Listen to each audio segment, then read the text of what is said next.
So we have recently summarized data that have emanated from a large European project which we have coordinated. And the focus of this project was the assessment of invasive fungal infections, but also viral infections in patients with different malignant diseases, particularly acute leukemias, during chemotherapy. And one of the, I would say, maybe surprising observations was that invasive viral infections appear to play a role even in this setting.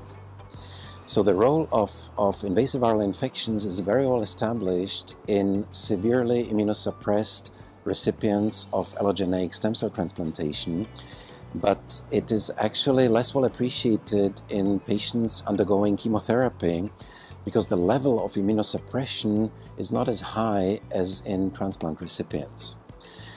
And we have monitored invasive viral infections in particularly leukemic patients undergoing chemotherapy who have experienced so-called febrile neutropenia.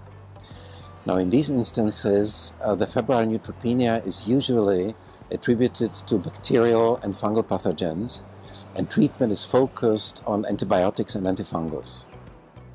And very often, particularly antifungals, are provided empirically without any diagnostic evidence in patients who do not respond to antibiotic treatment.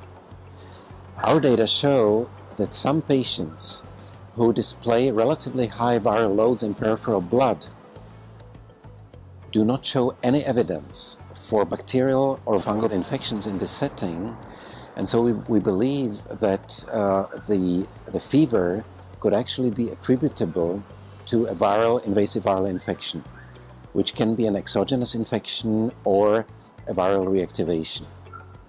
And so we would like to draw the attention of clinicians to the potential role invasive viral infections may play in this setting, and that maybe monitoring for at least certain important viral infections in this particular setting would be diagnostically and maybe even therapeutically relevant.